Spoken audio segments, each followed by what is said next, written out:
Hey folks, I'm Tim Genis. I am the timpanist of the Boston Symphony, and I am going to talk about the timpani grip and how to hold the stick. I'll have a series of videos for the next week since we are all relegated to our homes, and I will show you how to hold the stick, and then you will be able to play the timpani just like me. All right. So, when holding the timpani stick, you want to make sure that you're in the right balance point.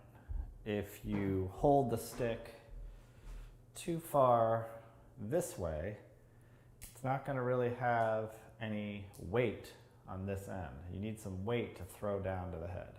If you hold it too far at the end of the stick, like here, it's not going to bounce. It's going to die really quickly. So here, too much, here, the correct spot is going to be about your thumb and your index, where your fulcrum is, where you hold the stick, where the stick pivots. It's going to be probably around 4 inches from the end. So you'll see about that much coming off of the edge of your hand. So what you want to do is find that balance point, and once you have that, you want to put the stick in. What I do is I put it on the last joint of my third finger, and then I put my thumb so that the pivot is between those two fingers, okay? The index finger then curves around and just adds a little bit of support. So the stick moves this way, right? The back fingers, all these fingers, we don't want to squeeze the stick so that we're holding it this way. That way the stick can't move in the hand. So we want to back off those fingers and allow the stick to move. So if you get the thumb and the index finger just right, when you open your fingers, the stick will sort of pop up on its own without you. I'm not lifting my wrist at all, I'm just opening my fingers and the stick kind of comes up. So that way when we play, it's always in the up position and we can throw it down. It helps to pop it back up. Having a good weighted stick helps as well. If the stick is too light or too heavy, it can deter on that. So the sticks that I make are weighted in such a way that the balance works for the player. So we open our hand, we allow the stick to pivot in this way. And then at that point, when you're actually hitting the drum, you want to hit the drum about 2 or 3 inches from the rim, from the very edge right here. If you hit it too far in the middle, it's a little thuddy sounding. If you hit it too far on the edge, there's really kind of a transparent, thin sound, but right in the sweet spot, it's a nice sound. So, as far as get the balance point, get the grip, open the fingers, and at that point, all you're going to do is throw the weight of this part of the mallet. You're going to throw it through the head, right? You're going to let the head shoot it back up as much as you can. Not this. So I'm just talking about a general stroke here. Generally, we want to allow the stick to rebound on its own. If we want to firm up the sound, we can firm up our grip a little bit. It's a little bit more of a sharper sound. And if we want to loosen it up, we loosen the grip. Use a little bit more of the bigger muscle. Smaller muscles are faster. Bigger muscles are slower.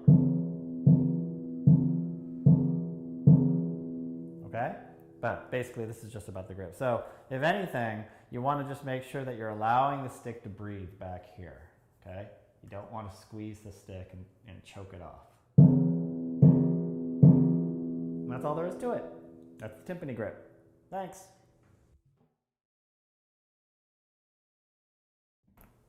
So after we've gotten our grip and we are standing about a foot away from the drum, The actual stroke is done the same way as if we were throwing a baseball or bouncing a basketball. We're going to throw the weight down to the floor, and the weight in this case is the mallet head. And so we're going to think of that as the ball. So we're going to take that and have our nice open grip, and we're going to lead with the arm and let everything else follow.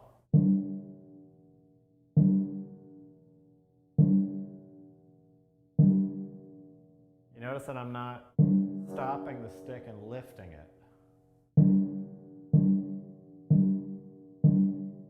which is a timpani stroke, by the way, but for our purposes, it's best to sort of realize that we want to let the stick rebound in the early stages when we're learning.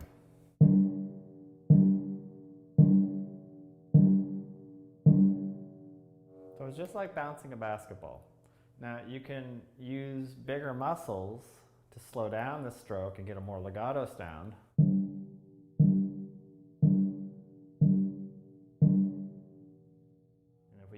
Faster muscles like the wrist, a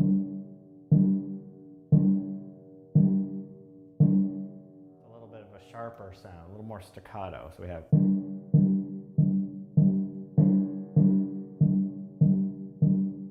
We can change the articulation a little bit on the timpani, okay? We want to try to hit the drum around 2 inches from the rim.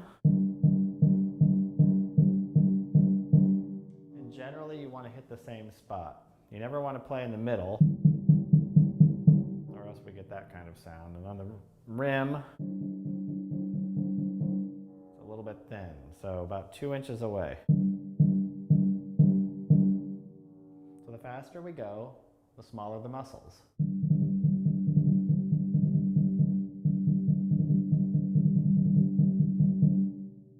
Right? We want to get a little bit more rounder sound.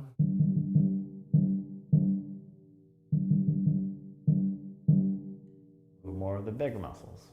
That's all there is to it. So when moving from drum to drum, we want to use our nice stroke that we've been taught and with our grip. And basically, when you're setting up to 4 drums, which is the typical setup for timpani, you're going to face your body in the center of the 2 middle drums. And then when we want to play these other drums, we're basically turning our body like we're turning around a barrel, okay? We don't want to have to move forward or backwards. We want to keep our feet sort of planted if we're standing. You can also sit in front of the timpani, which we can cover in another video. But for now, we'll just talk about standing. And when we're using that stroke and going from drum to drum, we basically want to just move our arms this way, like so. I'll just do it with these 2 drums.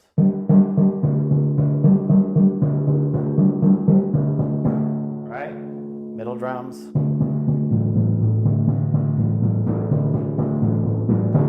We want to make sure we hit that nice beating spot 2 or 3 inches from the rim. Right? Not too far in the center, not too far on the edge.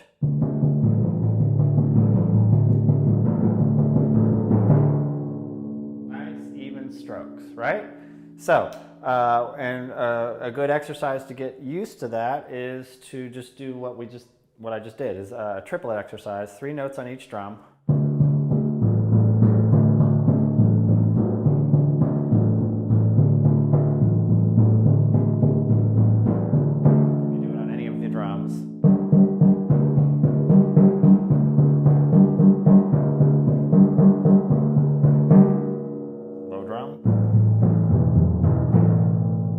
Right? So, as we get better, we can increase the speed.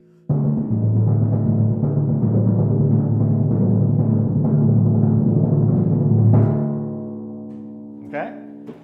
Now, when we want to go to the other drums now, a good exercise maybe is to play the same exercise, but when we want to keep going in the same direction, we play 2 strokes instead of 3. So if I started on this drum, I would start with my left, play 3 strokes, then play 2 and 3, and then that would reverse the direction. So it's 3, 2, 3, 2, 3. So 3, 2, 3, 2, 3, 2.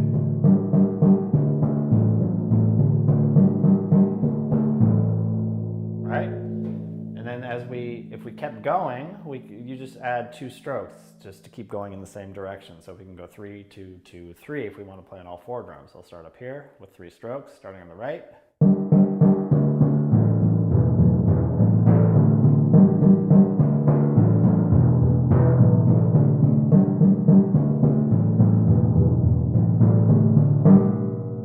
Right? So then you can start to just mix up the strokes. You can play 3s going from drum to drum. You can add 2 to go to another drum, and so forth. So we have, start here.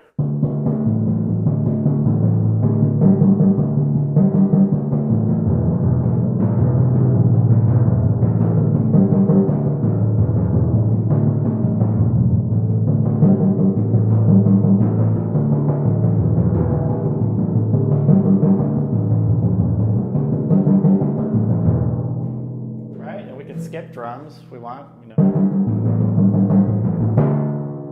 doing the same idea. And then as you get better, you can speed it up a little bit.